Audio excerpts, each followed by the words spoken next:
In recent years, there have been increased levels of contact with them because of illegal logging and deforestation, and it's likely that these people who want to remain isolated and live off the land might find it to be increasingly difficult. Number 14. Palmerston Island.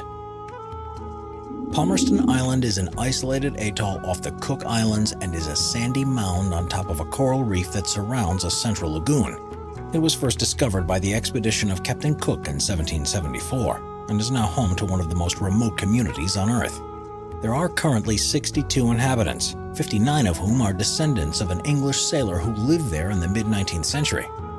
They are self-sufficient and are even able to generate their own electricity, which is fortunate because with no airport or dock, ships from elsewhere only visit the island a couple of times a year with supplies.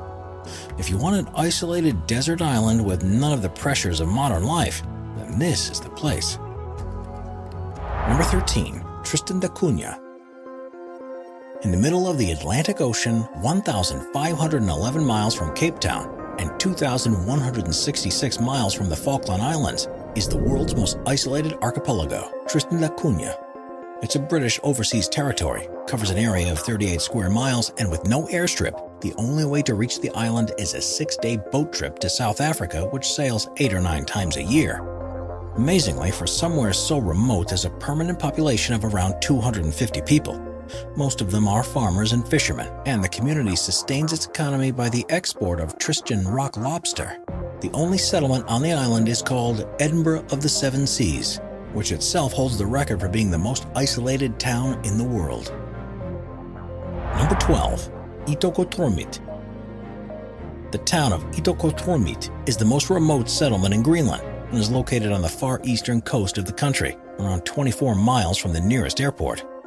To get there requires a helicopter charter, and for large parts of the year, it's completely inaccessible because of ice cover.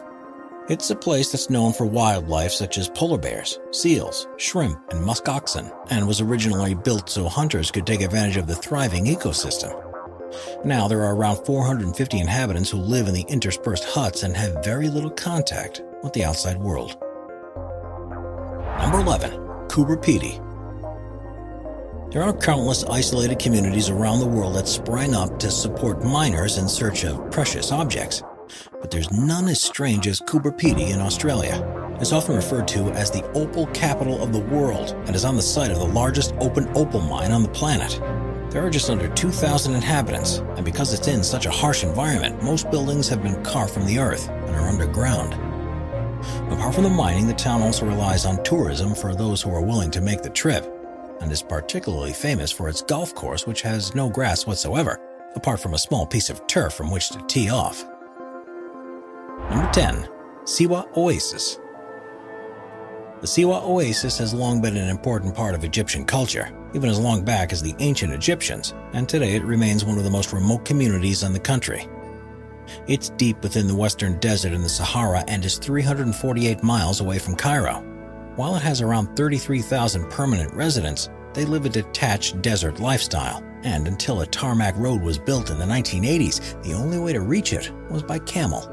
The economy relies mainly on agriculture, where they grow dates and olives, and it's also a popular tourist destination for anyone wanting to see the ruins that, in some cases, are many thousands of years old. Its remoteness means that it escapes the political turmoil that happens in the rest of the country, and it truly is an oasis of calm from the outside world. Number 9. The Changpa.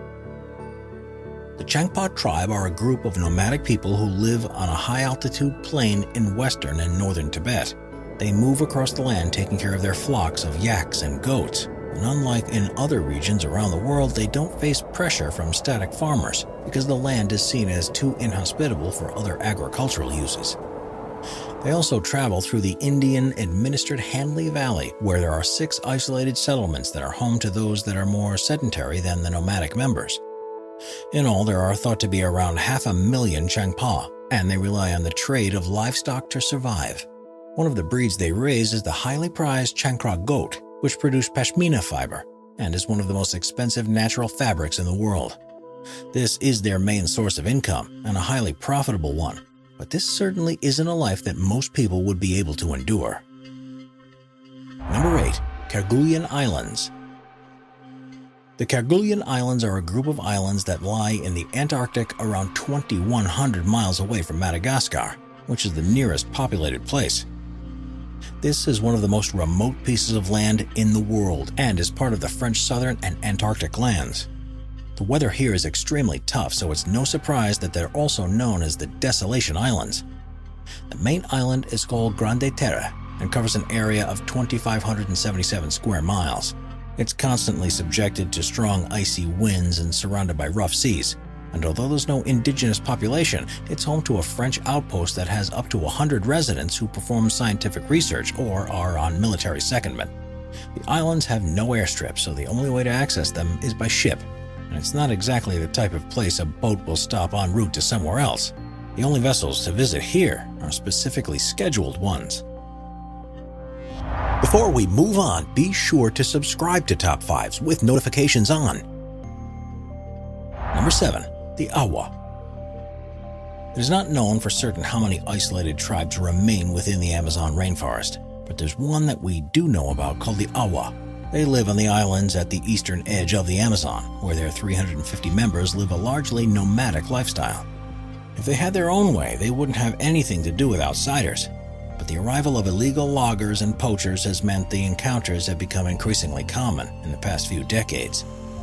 Because they're losing such a large amount of land to these activities, Survival International has declared the Awa to be the most endangered tribe on the planet and are taking steps to try to protect them. Most have now had to give in to the pressure and permanently settle in villages, but it's thought as many as 100 could be clinging on to their traditional way of life. They aren't in contact with the outside world and will fight for the preservation of the rainforest, and hopefully one day they'll be left in peace once more. Number 6. Mengingo Island. Mengingo Island is one of the most surprising isolated communities in the world and is a half-acre plot of land in the middle of Lake Victoria. There's a dispute as to whether or not it's part of Kenya or Uganda and is actually one of the most densely populated places on Earth. That's because it's a haven for fishermen who work on the lake's waters and is home to at least 500 people. It was first settled upon in 1991 when, at the time, it was covered in sand, birds, and snakes. But now it's impossible to see the ground thanks to all of the buildings. As well as the homes, there are 4 pubs, a number of brothels, and a pharmacy. But this isn't a place that's welcoming to visitors. The only way to get here is by boat, and the residents are somewhat skeptical of outsiders. Number 5. Taiga. Very little is known about the town of Taiga that lies deep within the tundra of Siberia. It was founded more than 300 years ago by hunters in search of fur and valuables within the snow. And while many have since left, there's still a core population of around 120 people. They value their isolation so much that they don't let outsiders know the exact location of where they live or the name they give to their community. But in recent years, they have allowed some photographers to visit to see what life is like there. They live off the land and have no need for currency unless they're visiting the nearest city for supplies. Hunting for fur and meat is still the main work available, and they keep a large herd of livestock to supplement their needs. Even though the idea of living in such isolation might sound appealing, one thing they've had to overcome is the extreme cold. It can reach temperatures of minus 63 degrees Fahrenheit on a good day. And even though fresh water is available, they often use the snow to wash instead because it's seen as a great source of vitality. The Taiga community intends to keep living this way for as long as they can, and those that decide they want to join wider society are the only sources we have for how their people live. With climate change changing the environment, however, it's not entirely clear how long they'll be able to continue supporting themselves before they're all forced to choose a different way of life. Number 4. Villa La Estrella. Villa La Estrella is an extremely remote Chilean settlement that's on King George Island in Antarctica. It's the largest of the 2 permanent villages on the continent and has a population of 150 during the summer, which drops to just 80 during the winter. It's attached to the Chilean military base, and most residents work as support staff. There's a post office, which is a popular tourist attraction because if you send a letter from here, you get an Antarctica postmark, and there are medical facilities provided by the military base. Healthcare provisions are, however, limited, and this has led to the introduction of a rule for residents that you won't find anywhere else on Earth. Everyone, including children, have to have their appendixes removed before they can live there, because if they suffered complications while in Villa Estrella, there would be little anyone could do to help. The main community hub is the gymnasium where residents play sports together, work out, and use the sauna, and it also has larger spaces where cultural events take place. Despite its remoteness, life here goes on just like it does everywhere else. And there's even a school with 2 teachers that ensure the 15 children of the village continue to be educated while their families are there. Number 3. Hadibu. Hadibu is the capital city of Yemen's Socotra Island and is possibly the most alien-like community you'll find anywhere on Earth. The people here earn their living by taking care of livestock, but their surroundings are out of this world. The archipelago is isolated from the mainland, and because the land mass separated hundreds of thousands of years ago, the local plants and wildlife have evolved along a different path. In fact, as much as a third of plant life there is only found in this part of the world, and it's regarded as one of the most important regions of biodiversity on our planet. It also holds the record of being the most isolated landforms of continental origin, having broken off from Africa a long time ago and wasn't formed by a volcanic eruption like every other remote island. One of the most famous plant species that can be found here is the dragon's blood tree, which has a strange umbrella-like shape. Its sap is a deep crimson color and was thought by ancient inhabitants to be the blood of a dragon.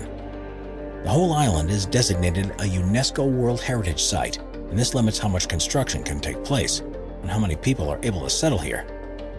This means the population is kept level at around 60,000 people, but with no easy transport links to anywhere else, they're virtually fully self-sufficient. Number 2. North Sentinel Island. Of all the isolated communities that remain in the world, the North Sentinelese are probably the most well-known. They live on North Sentinel Island, which is part of the Andaman Archipelago in the Bay of Bengal, and actively keep themselves away from outsiders. The reasons for this are complicated, and has resulted in several violent incidents when people have ventured onto the island shores. The first record of a civilization being present on the island was written in 1771, when an East India Company research vessel sailed past and a surveyor saw what he called a multitude of lights. Almost 100 years later, an Indian vessel was wrecked on the reef near the island in a monsoon, and the 106 crew members that survived swam to shore and soon found themselves under attack from the locals. They were rescued by a British Navy ship, and because of this encounter, rumors began to spread of the primitive natives. It's thought they were just scared and didn't know how to react to the strange outsiders that had arrived on their shores, but an event in 1880 would change everything and is likely the cause of their extreme hostility to this day. An expedition was sent to learn about the people that lived on the island, and the team found a network of paths and abandoned villages in the undergrowth. They soon encountered some of the residents and kidnapped 6 of them, an elderly couple and 4 children. They were taken back to the mainland, but all of them soon became extremely ill. The old couple died, and the children were sent back to North Sentinel Island with gifts. Since then, visitors have been greeted with arrows and threats, and the locals have even attempted to throw weapons at planes and other aircraft that venture too close. Despite travel to the island being strictly off-limits, there are some occasions when people manage to find themselves on the shore, whether purposefully or not. In 2006, 2 fishermen drifted close to the beach and were killed by the North Sentinelese, seemingly as a warning to trespassers. Following that, in 2018, an American missionary bribed local fishermen to take him to the island to spread his message to the tribe, but he too was killed and his body was never returned. With so little contact, it's impossible to know much at all about how many tribe members there are, how they live, and what their social structure is like. Some estimates suggest there could be as many as 400 individuals, but this is merely an educated guess. Because the island is covered in thick vegetation, we can't even get aerial imagery to give an indication, so the consensus is that the island is just best left well alone. Number 1. Omiakon. If you like cooler temperatures, then you should visit Omiakon, because this is the coldest place in the world that has a permanent population. It's in the Sakha Republic in eastern Russia and is located between 2 valleys that channel the wind and make the region much colder than it would be otherwise. Currently, there are around 900 residents, and the only way to get there is via a small airstrip that was built during the Second World War. It's so cold that the ground here is permanently frozen, and there's a monument in the center of town to commemorate a thermometer reading in 1924 when the temperature plummeted to minus 96.2 degrees Fahrenheit. It's almost unbelievable that a community can survive here, and they do it with very little help from elsewhere. They hunt their own food, chop down trees to provide fuel for warmth, and have very little to do with outsiders whatsoever. Subscribe to Top 5s for more and check out some of our other popular videos.